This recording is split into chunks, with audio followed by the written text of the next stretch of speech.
Okay, we may be going live, and I'm waiting for permission from Micah Hanks, and if so, we will be carrying his show live. So I need to do a few things on my end. This is really last minute, and we got to keep an eye on the weather too. Oh man, this is going to be difficult now. I can see that.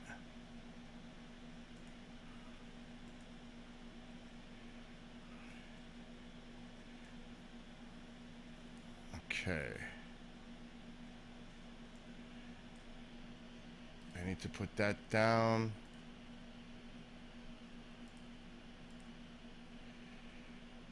Just give me 1 second. I'm trying to do a coordination here.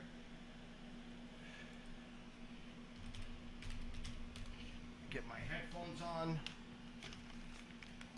Okay, let me go to my channel here. And hello to everybody on YouTube.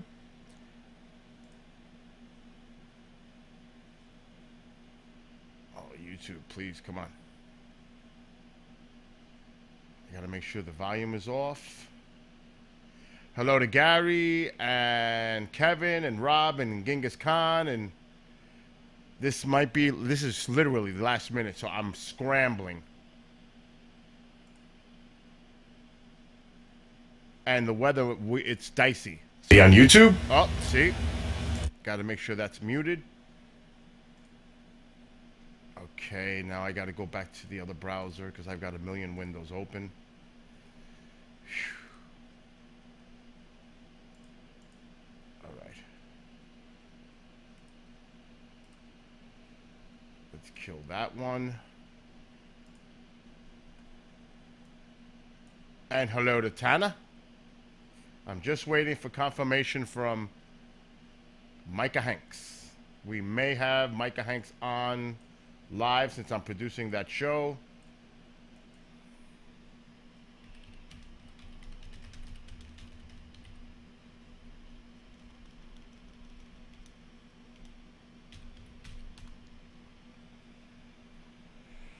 Okay, let me call Micah.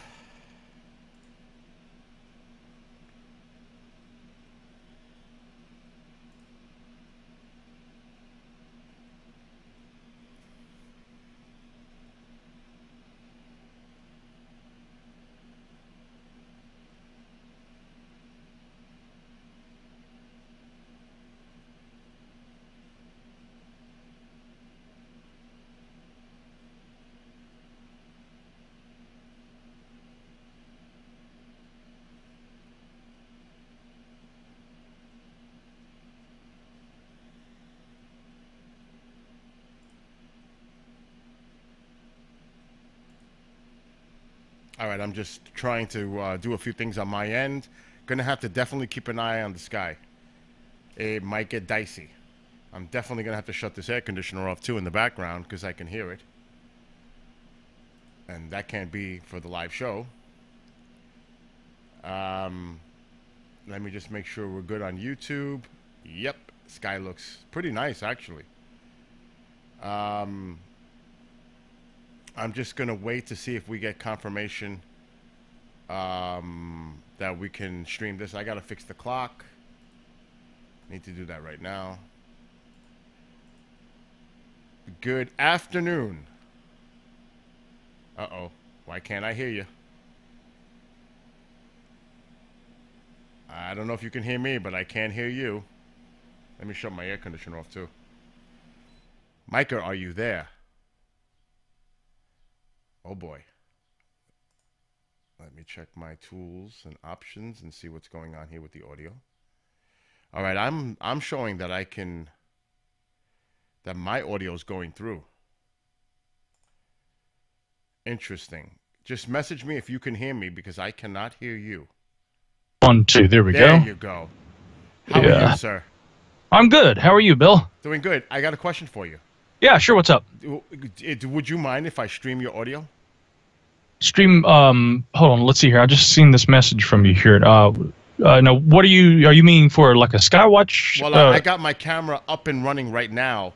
I have a YouTube channel, Hmm. And I've been doing that with other shows. Jimmy Church said, go for it. And my fans I know they would love to hear your show. Oh, sure. Yeah, no, that's totally fine. Yeah, if you want to just kind of like, like a rebroadcast of the, are you talking about the live The shows live or the, show right now. yeah, yeah, that's totally fine. Whatever you want to do, that is A-okay, man. Okay, look, I'm going to send you a link Okay. because I just officially just started. And since you gave me the go, I just pressed go live stream. And Perfect. actually, I had 700 people watch last night, so this is actually a good thing. Oh, good. I'm going to send you the link to my YouTube Skywatch so you can check it out. Oh, yeah, absolutely. That's it right there. And we are on the air right now, so whatever we say is being heard. Hi, everybody. There you go. Say hello, everybody. It's good to see all you guys. Oh, wait, hold on. I can't see them, but well, they can hear me. That's the Yes. important part, right? Say No, hi they to can't everybody, see you. Matt. Hi, everybody. There you go. There you Well, go. good. That sounds like fun, Bill. Well, thanks for the opportunity to do that stream. I'm sure that'll be cool. And, yeah. And for those that are listening right now, you can go to GralianReport.com to check out all the information that Micah has. That he has archives. He has tons of stuff on there. So definitely go visit his website. Very informative. And just for those that are on YouTube, you also may want to come into KGRARadio.com/chat and hang out with all of us in there. Because Micah usually does go into chat. I don't know how busy he's going to be in tonight, but it's a great show. So you're going to enjoy this. It's a special treat. Micah gave us permission to do so. So I hope you guys enjoy. We're going to be going on the air in about 9 minutes. So, Micah, you want me to call you back or you want to hang? What do you want to do? Oh, either way is fine. We could do, as long as the audio is working, we know it's working. So, if you want to just call me back maybe at 2 till, I've still got to grab my notes and things. Yeah, why don't you? I'll call you back. How, about 2 minutes too? Sounds great, brother. All right, Micah, and thank you. Thank you, bud. See ya. Bye. All right, so Micah gave the green light. So that's pretty cool. Let me tell you, this guy, he is one of the most intellectually gifted individuals. When he does research, and when he and his co-host, I apologize if he's listening because I can't remember his name, because I usually do not produce his show. Usually it's Race Hobbs. And so they do a tremendous job. And again, you go to GralianReport.com and you'll see everything that he posts there. And it's very informative. And it's really, I would say, on the edge with all the stuff that we talk about here on the Skywatch. It's groundbreaking. So that's going to be pretty cool. And let me just say hello to him in chat.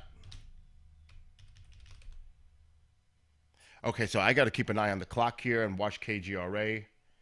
And also, like I said, if everybody wants to, you can put this down and you can maybe just watch the screen, but join us in chat in kgraradio.com/chat.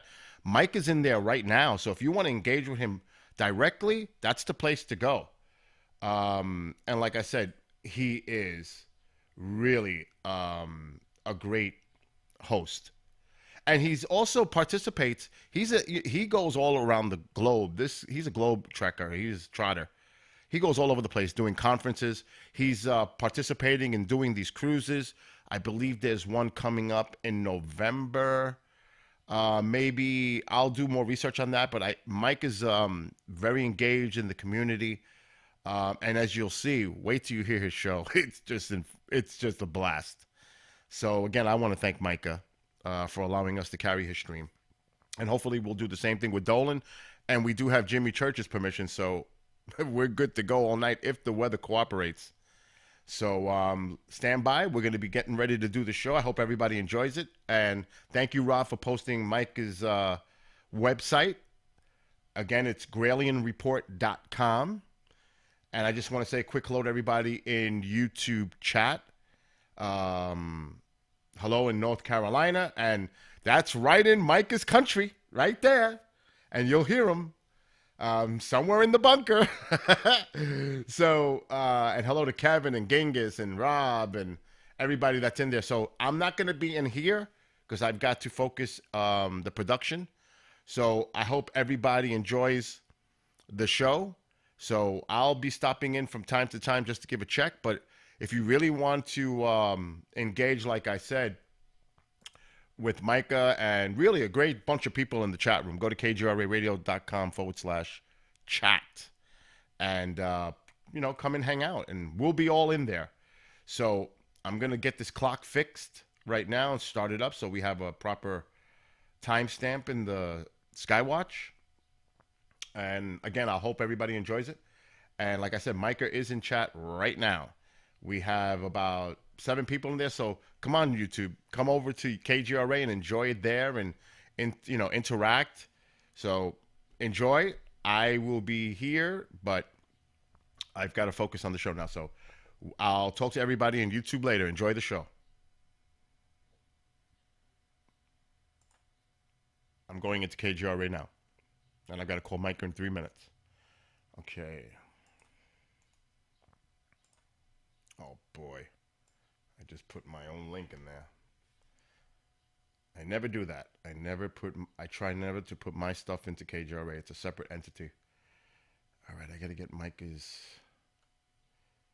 There we go.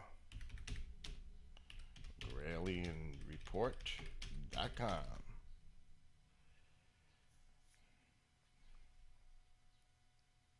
Let me make sure that my audio is off of the chat room because I definitely don't want to hear that on the air. Actually, I'll be muted. I'm just going to carry. He does everything. He's the real deal. He does pretty much. I'm just carrying what he's doing. This is really one of those shows where Micah does it all. And I hope, like I said, I hope everybody enjoys it. Okay, so let me get back into...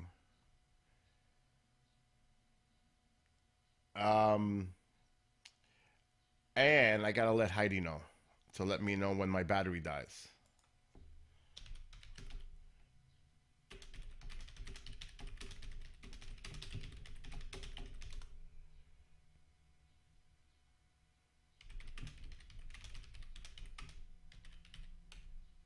Okay. Heidi might be going to bed soon. And hello to Matt. Oh, there's his co-host, Matt Oakley. Oh, man, I'm glad he said something in chat.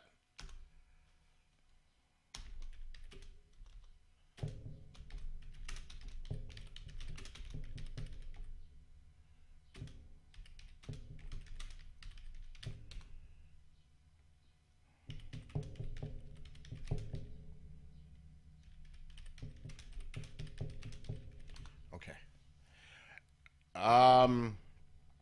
All right, so stand by. We're really ready to get on the air. I've got to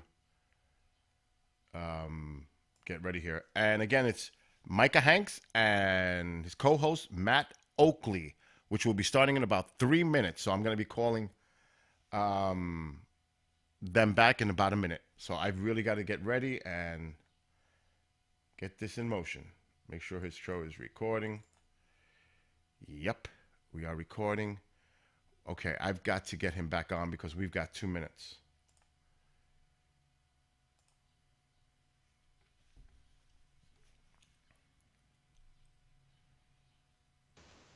Okay, we've got about 2 minutes before we go on the air. Are you all set up and ready? I think so, sir. Yeah. Good. And say hello to Matt. I forgot his name because I usually don't do your show, but just tell him I said hello. Hey, Matt. Bill said hello. Oh, I've got his mic off. He's right here. I'm sorry. Hey, Bill. Hey, I was trying to remember your name to tell everybody, and then you put something in the chat room. I said, "That's him." That's right. All right, guys, we've got about a minute, and then I'll count you down from 5, and then it's all yours. Sounds good. Have a great show to both of you. Appreciate it. Micah, I just wanted to ask you a question. Which is the cruise that you're going to be? Stepped out for just a second. Oh, so maybe you know, Matt. Which is the cruise that he's going to be a part of coming up in a couple of months? There's the Ancient Mysteries cruise, and there's another one, right? I think so. Let's see here. There's the Ancient Mysteries, there's the Mysteries cruise, and then there's the MUFON cruise, which there's... That you're a part of. I'm not a part of the MUFON cruise. No, I know, but he was asking which ones you were a part of. Oh, yeah. It's kind of confusing because there's the Ancient Mysteries and the Mysteries cruise. So those are the two, yeah. Can you just tell them quickly where they can find information about this for those that are listening on YouTube? Oh, yeah, absolutely. For all you YouTube listeners out there, if you head over to Ancient Mysteries Cruise, actually, you're going to want to go to Ancient Alien Cruise. That's the link for that one, but the actual name of the cruise is the Ancient Mysteries Cruise. A more appropriate title because it's a little more all-inclusive. But again, that link is Ancient Alien Cruise. So then the other one is very simple. It's Mysteries Cruise, which is the name of that cruise. Okay. And the former is going to be taking place in September, the latter taking place in November. Wow. Yeah, so as the year starts to kind of cool down, we will be taking to the high seas. All right, guys. We have about 30 seconds. And again, have a great show. And I'm sure everybody's going to have a great time enjoying your show. Excellent. Thank you, Bill, and thanks to all you guys out there, and we'll be standing by. You're welcome. Okay, stand by. I'd say in about 15 seconds. Okay.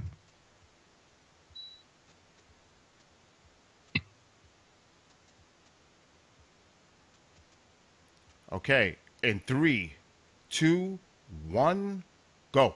And as we like to say around here, Geronimo.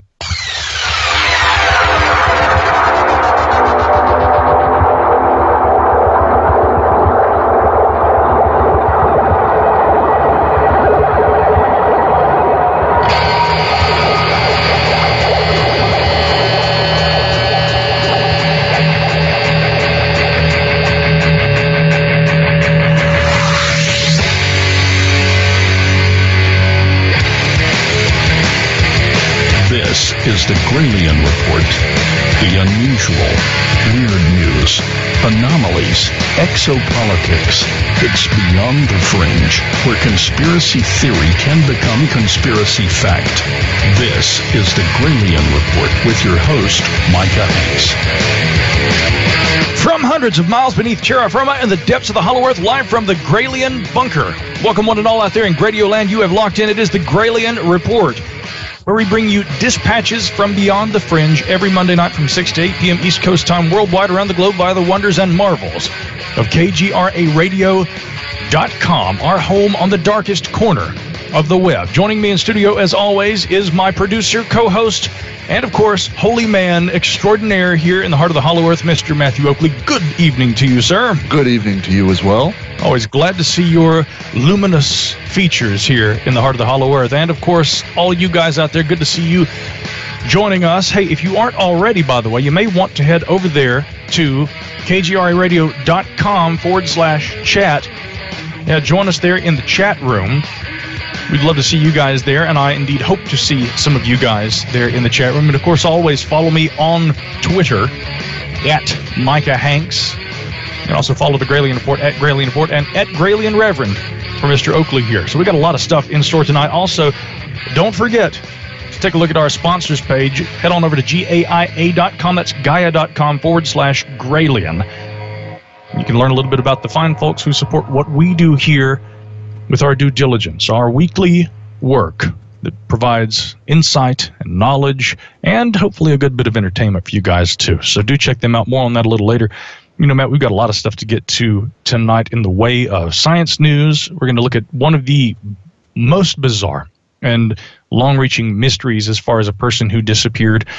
And I really want to touch on something that you and I did a brief segment on over the weekend. Boy, didn't we have quite a show over the weekend? We did. The subscriber show, we went from a missing mystery body of a beast near Boggy Creek. That's a mouthful. Yeah, to the Hobby Lobby thing. We touched on that. We went on down that rabbit hole that is Roswell. Roswell. It'll just never go away, will it? But you know, the thing that has troubled me so much, you know, of course, the reason we hear so much about Roswell right now. Because it's the anniversary. That's right, 70 years since that famous incident. But we might as well take a moment right here at the outset, since we've done the unthinkable and we've mentioned it. We're going to go into that zone of tepidness where we risk putting people to sleep with a discussion about something that nobody wants to hear anything more about if they don't have to. But here's the thing about Roswell that you've got to remember. People often look at that and they say that, well, you know, it was that summer of 1947 that an alleged UFO crash took place on Mac Brazel's farm out there outside of Roswell. And then, of course, a UFO panic began in the United States. Well, I can tell you right there, you're wrong. In fact, a lot of these news agencies, that's exactly what they've said. Well, it all began with Roswell. Now, a few people might be a little bit more astute about this in their UFO history, and they would take it back about a month. Do you remember what event happened prior to Roswell that really actually put that term flying saucer on the map? I really was trying to dwell on for a moment, though. You went really presidential for a minute there, and I'd like to commend you for that. Thank you. Yeah, you did. Wrong. I got you. No, see, I was thanking you for staying on topic with me, Matt. No, what happened was Kenneth Arnold was flying over Mount Rainier, and he noticed a fleet of somethings flying along, and he decided to report this. And of course, he described their locomotion as being kind of like a flying saucer, or a saucer skipping across the water, and that's where the term came from. But what he described weren't really flying saucers. But even that's pretty common knowledge. No, I'm afraid that's not really what put UFOs on the map per se either. Kenneth Arnold saw something, and it became an item of intrigue at that time.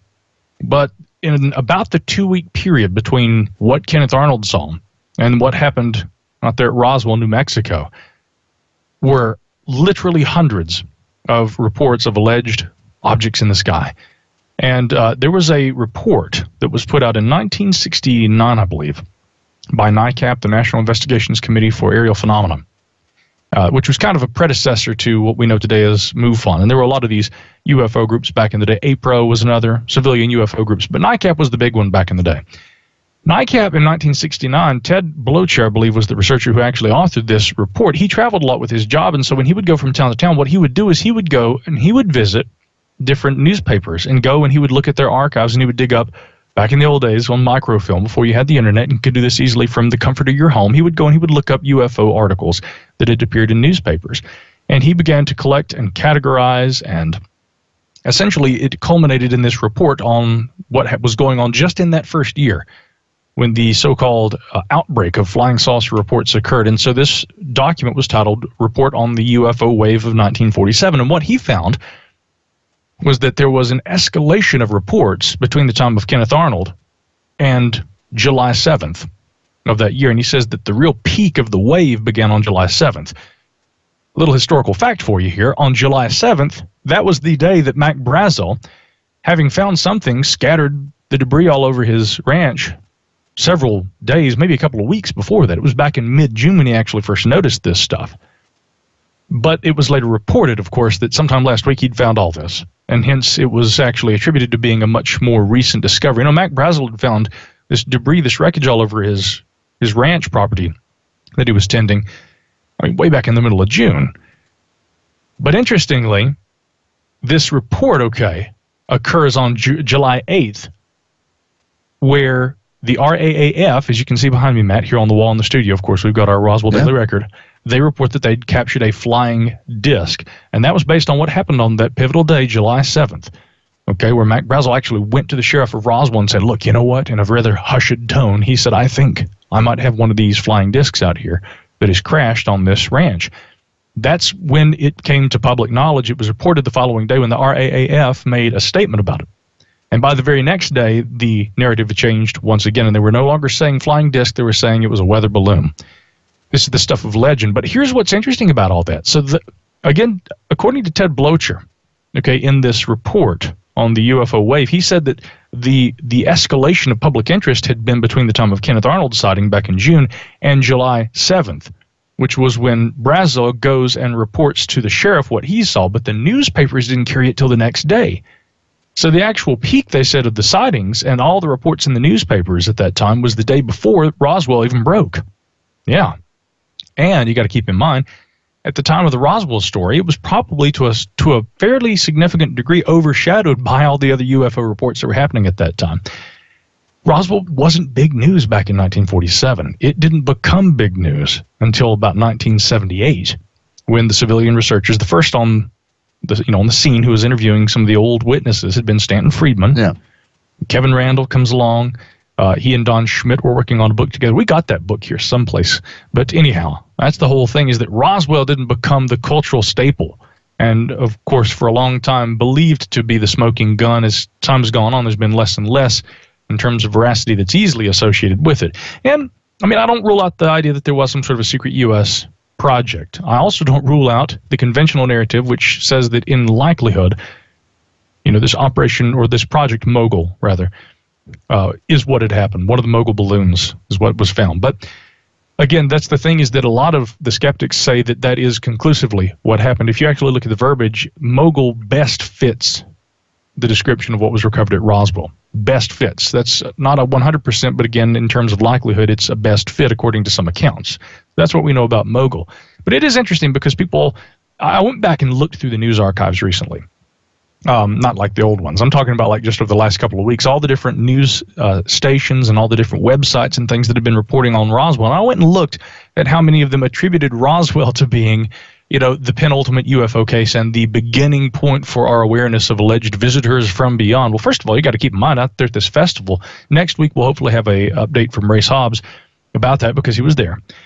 But a lot of the speakers, they say, yes, something happened at Roswell. We don't think it was alien necessarily at all, in fact.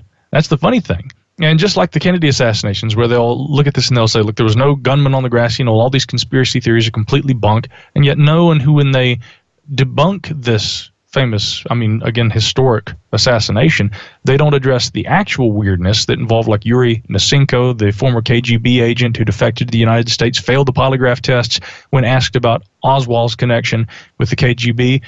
You may be thinking, what does that have to do with Roswell? Well, again, the whole point is, it's easy to debunk the really crazy conspiracy theories. Typically what is not addressed by people when they begin the debunking are the little tidbits of history, the little, what you might call the minutiae.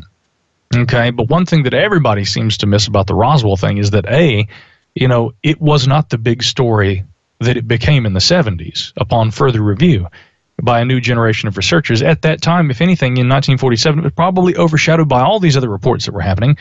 And again, the escalation of public interest in flying saucers was literally the 2 weeks before the incident and peaking on the day before the Roswell story even broke. So it was probably, if anything, if we had been observers back then and hearing about this, there were news reports, radio, newspapers. But again, it probably was overshadowed by a lot of other things that were going on. Interestingly, by the way, and I think you should, if you're interested in the UFO history like we are here at the Gralien Report, if you go online, just do a search on Google for the report on the UFO wave of 1947, and that will take you to the PDF that's freely available to read on the NICAP website. I initially came across this back probably before that was ever online. Matt, you'll never guess where I found a copy. I have no idea. It was in the Asheville Buncombe Community College, the Tech College Library. Oh, really? Somebody had printed off a copy of that report and had one in the library at AB Tech. They didn't clandestinely leave it in a printer or anything, right? No, but no, this is interesting. I actually have something right here behind me. This document, which is an NSA document. Now, it's okay. Let me clarify before somebody comes after me. It's not an NSA document. It is a publication. We've talked about this before. This is something that you can actually buy, I think, online, and it's available for purchase. But it's a little pamphlet that was published by the National Security Agency, and it's titled Solving the Enigma, the History of the Cryptoanalytic Bomb, talking about the Enigma machine that was captured during World War II. So it's a historical little pamphlet. But I actually did find this inside a used printer that somebody gave me. How weird is that? Yeah, so that's the closest I can say I ever came to finding something clandestine in a printer, and that certainly wasn't that. But this report on the UFO wave actually chronicles a number of UFO reports that predated Kenneth Arnold's sighting. There are a lot of different UFO reports going back, to the First World War, the 1920s. Some would argue that they go all the way back to antiquity, but I'm a little bit more cautious about including those in the modern lexicon of what we would consider UFOs. We can certainly say that there have been aerial phenomena witnessed for quite a while, but I don't know that I can say that for the period that we've been observing UFOs, that what we look at in ancient times is equivalent to the kinds of things that we see in the sky today, and we say, yep, there you go, that's a UFO. Then again, that's the whole problem. There doesn't seem to be much of a consensus on what exactly a UFO is. And that, my friends, is a very deep conversation we don't have time to get into right now. So we'll abstain. But again, just food for thought about all this Roswell business. You keep hearing about Roswell because it's the 70th anniversary, and just remember, at the time it actually happened, it probably wasn't as much as it was later made out to be, and in fact, there were much more interesting reports on the public mind at that time. The one that keeps coming to my mind is the Battle of Los Angeles. The Battle of Los Angeles, again, I'm pretty convinced at this point those were a variety of high-altitude balloons. Yeah. And unfortunately, following the incident at Pearl Harbor, there was, there was such a thing as war nerves. People were very concerned about the idea of an actual attack on the mainland by Japan at that time. So a lot of people have told stories about a giant butterfly-looking thing that was seen flying over Los Angeles that night and that appeared to be glowing. Some of them said it was more moth-like, and they try to tie that in with Mothman. Yeah. Again, I've gone back through. In fact, I remember that there was I won't name him here because I've got a lot of respect for this fellow, but a really good researcher had written on his blog a few years ago this story about the moth-like object or aircraft over the Battle of Los Angeles, and then he attributed it to a particular newspaper. And so, as I tend to do, since we're having this conversation about what has actually been reported in the press over the years in relation to these kind of incidents, I go back and, of course, I had an account with Ancestry.com at the time, was able to go find the actual newspaper that this story was attributed to. And I went through and I read the entire report as it pertained to the Battle of Los Angeles. I read the entire newspaper because I couldn't find it mentioned in the report, and I went back and later on tried to see if there was an addenda because sometimes it'll maybe be a front page story and then it'll say continued on page C7, so you'll have to go back and finish the rest of the article. The column is continued later. Well, that wasn't the case. I read through this entire newspaper, page after page, no such quote describing any strange moth or butterfly-shaped object. It was absolutely completely bunk, and yet, a very reputable researcher had completely just spun this old urban legend, which had been misattributed from someplace else probably. That kind of thing happens all the time, though, folks. Especially with that one, with Mothman. I think that one occurs most frequently that I've seen. I see, Mothman was at Chernobyl, everywhere. Every single event, it seems that this moth-like creature was seen at, and I just, don't buy it. Well, again, it's kind of funny because there's almost this revisionist history of the unexplained where people have that fairly localized Mothman thing. Yeah. Point Pleasant in the late 1960s. And then they look at how Mothman is this cryptic kind of it portends, ill fortune and death and destruction and things yet to come, a bad omen, in other words. Well, I don't know, what would you call Mothman? Is it a bad omen of things to come, or is it a harbinger which is warning of ill fortune to come? It's all in how you look at things. Glass half full, glass half empty kind of thing. But the whole thing about Mothman is, like you say, Matt, more people have gone back and tried to update events and tragedies throughout history. And frankly, there's a lot of cockamamie silliness that's been written where people try to say that a strange black winged thing with red eyes appeared, as Alexander the Great was marching, whatever. Now, there is the story about Alexander the Great allegedly seeing what they described as flying shields that went flying through the sky and entered a river. So again, this is another one of those UFO reports from antiquity that we talk about. Again, what do you make of that apart from just that these are historic accounts where they describe seeing strange things? It's hard to really tell what those reports are dealing with. So when it comes to UFO research, typically I like to stick with more modern phenomena just because what we observe in the modern era, we have not only modern technology, but also the kinds of modern thought that is applied to those things. By that I mean, in ancient times, we would have looked at a UFO, flying shields. Well, that description right there says everything. They likened it to what they knew at that time. Gods, angels, demons, divas, deities, demigods, whatever, append whatever kind of a cultural filter you want to. Nowadays, and again, beginning around the time of the 1947 UFO wave, it became this notion, largely due to the influence of sci-fi films, comic books, and of course our not quite entering, but we were broaching we were dipping our toe in the great swimming pool that was the space age at that time. And we at that time finally began to say, hey, maybe aliens. Well, and one of the other things that I would add on to that I think lends itself to wanting to look at more recent phenomenon more than older phenomena is something that I had brought up a while back when we were talking about the Kennedy assassination. And that is that the occurrence of time has peppered the narrative with so many different conspiracy theories, false facts, conflations, confabulations. And so it becomes difficult to sift through that as the years go on, more and more and more. The myth almost becomes part of the narrative in and of itself. It's impossible to to distinguish the two. And that's what's interesting about the Kennedy assassination, is that it wasn't a paranormal experience. I think some people may have tried to attribute paranormal things to it We over have the to, years. right? A little later in the show, in fact, one of these disappearances I want to talk about tonight, yes, it is the Amelia Earhart disappearance, because we've got some new stuff that's come to light, dude. Yeah. Yeah, but I want to look at some of the weird theories that have been attributed to her disappearance. In fact, there was one that was so bizarre back in the 1970s, there was a whole book written about it, and it's one of the weirdest things you've ever heard. But again, people, when they don't have a definitive answer, they sometimes let their minds just run wild with speculation, rumor, hearsay, all these kinds of things. I'll tell you what isn't rumor or hearsay right now is the fact that astronomers have indeed spotted something out there in space. In fact, it's right here in our solar system.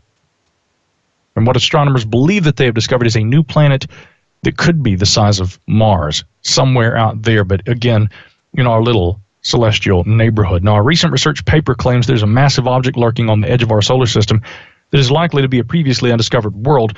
The Independent in the UK reports it follows suggestions last year that another planet, which was nicknamed Planet 9, appeared to be orbiting the Sun from the outer regions of the solar system. Now, scientists discovered this Planet 9 after noticing that something was exerting a gravitational force on objects in the Kuiper Belt. It was an area of comets and, the dwarf planet Pluto and huge icy objects drifting around out there beyond Neptune. Okay, that's what the Kuiper Belt is, and it encircles the entire solar system. But the unusual orbits of objects that they noticed at that time, they think could be explained by a planet, and they said it has a mass about 10 times that of Earth, exerting a gravitational pull on them. And now a similar analysis has revealed the possibility that a second new planet could exist. Matt, you want to guess what they named this one? I'm going to roll the dice and say Planet 10. Yeah, wow. Okay. They're getting so creative with the names. It's awesome. But Planet 9 at least kind of makes me think of Ed Wood. Yeah, Plan 9 from outer space. Yeah, I always think about that too. Now, there was a study that's yet to be published, but it should be appearing in the Astronomical Journal. And researchers from the University of Arizona say that they've discovered, again, a number of Kuiper Belt objects out there. They've given these a nickname too. Wait for it, KBOs.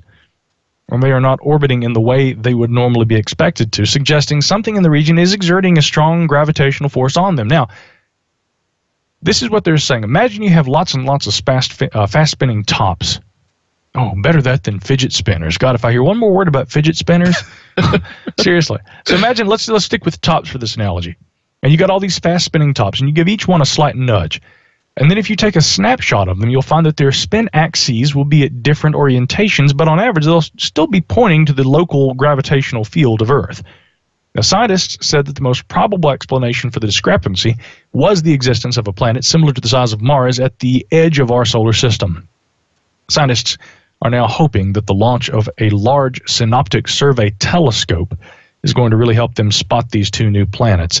And scientific models also suggest that most planets that enter our solar system would be ejected without causing a significant impact. They add that little addenda because there's already a conspiracy theory circulating in relation to this one, Matt, that this thing's out there and that at some point it could collide with Earth and end all life as we know it. Death by Planet 10.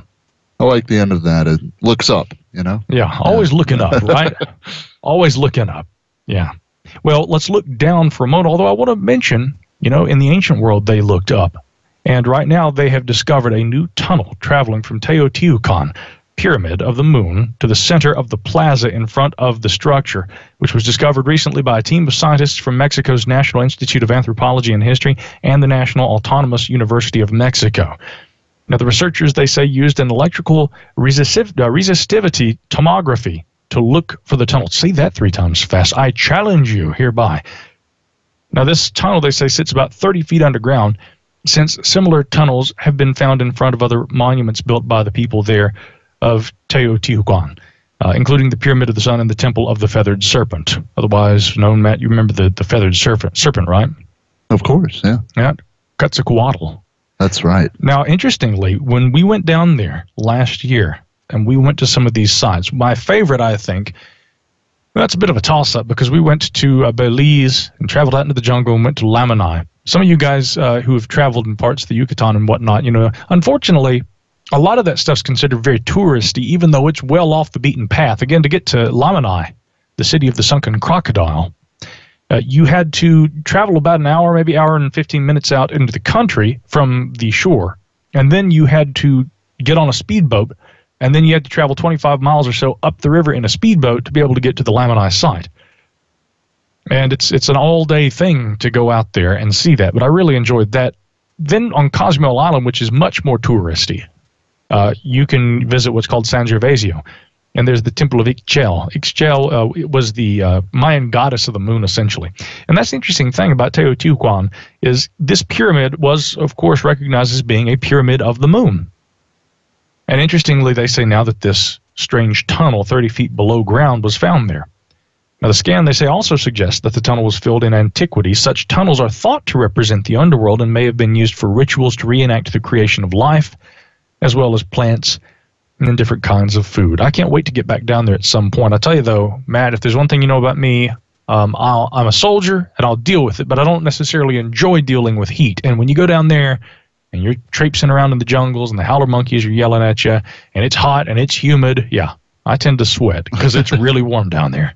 Well, it's funny. I was actually reading an article just the other day about all these huge underground tunnel systems under famous landmarks and things like that. Yeah.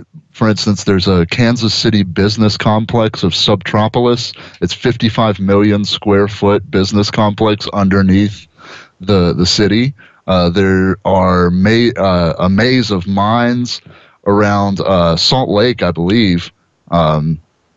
All kinds of interesting stuff. A giant nuclear bunker that was kind of abandoned under a quiet little English town, things like that. It's crazy that this stuff has been forgotten even in the modern sense. I mean, for instance, that nuclear bunker was built to obviously in the modern age, and yet we forgot about it. Somebody found it again and kind of opened it up to a little bit of touristism. Well, some of those locations, are intentionally kept secret. Like, for instance, some of the underground missile factories that were used by the Nazis during the Second World War, Mittelbrau and some of those others. Yeah. There was one that was I don't remember if it was Mittelbrau, but one of them was a 7-story, underground. There were 7 levels that went underground in this missile construction facility. It was quite impressive. So again, when we hear the jokes and the anecdotes and the conspiracy theories about underground Nazi bases, that's not entirely just conspiracy theory. They absolutely had the technology and did build underground facilities. From time to time over there at Gaia, they do get into some of the Nazi conspiracy theories and things like that. And I don't know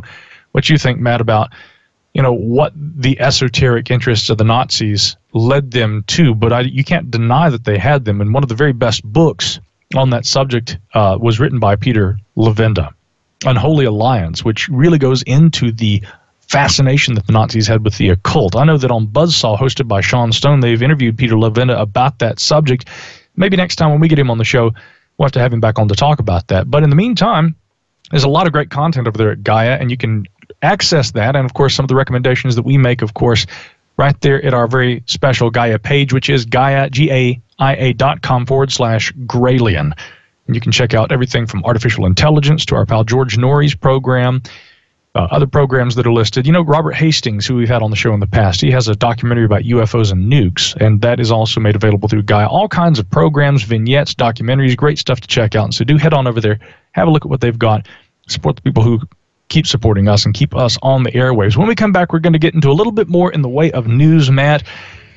Sleepless in Seattle, or maybe sleepless here in the Southeast. Some of us lately haven't been sleeping well. It might have had something to do with that full moon, but there may be other reasons why some people don't sleep well at night, and others may sleep better. We'll talk about who is getting the best night's sleep right now and what that has to do with dreams and predictions on the next segment. It is the Gralien Report.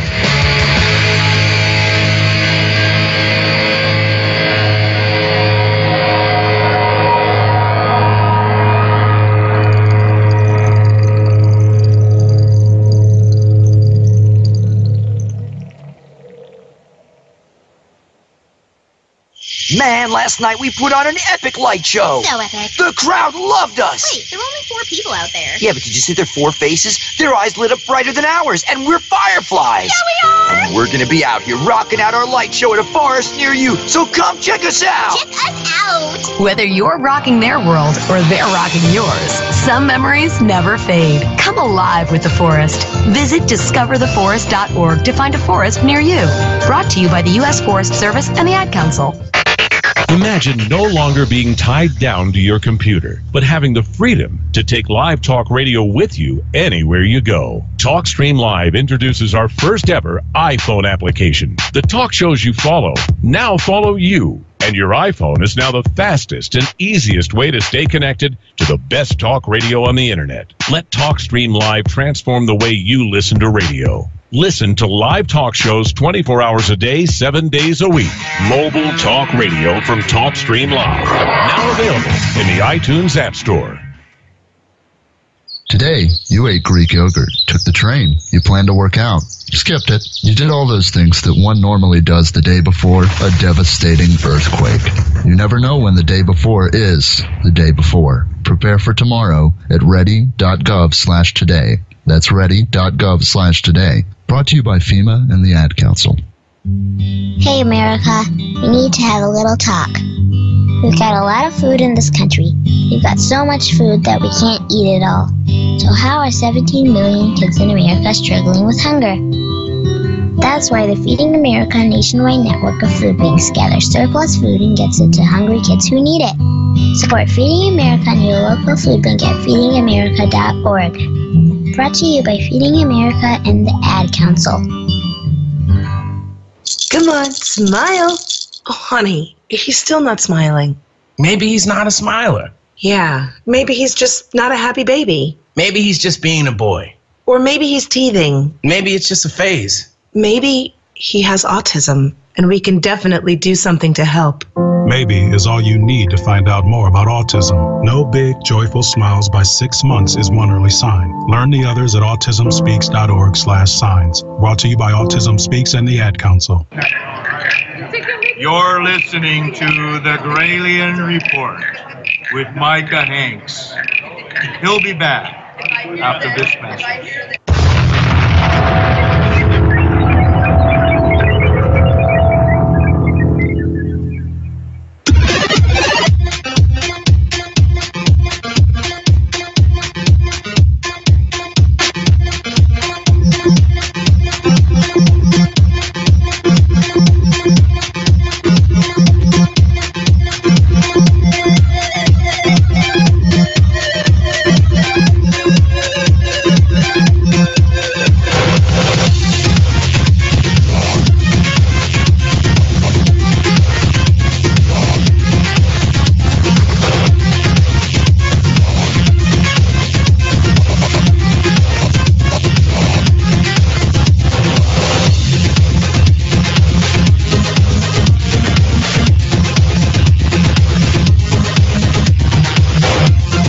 Mountains of Appalachia, it is the Gralien Report. I'm your host, Micah Hanks, along with Mr. Reverend Oakley. Mr. Reverend, to you, Mr. Reverend. Mr. Hanks. Thank you.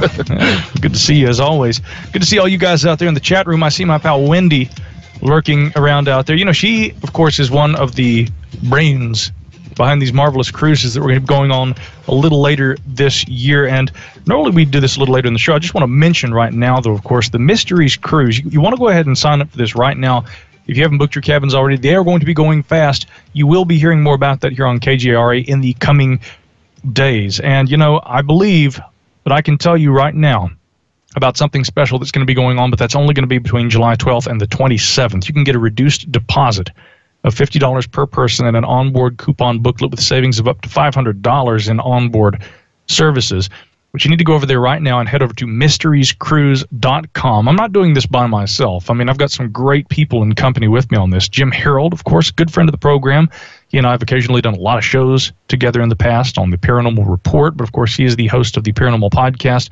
And Rosemary Ellen Guyler, who you hear often right here on KGRA Radio. So, you know, that's going to be a really fun time this November. Matt, I'm going to try and get a stowaway compartment where I can sneak you on board sneak you on board and get you on board that ship. What we need to do is get a big suitcase.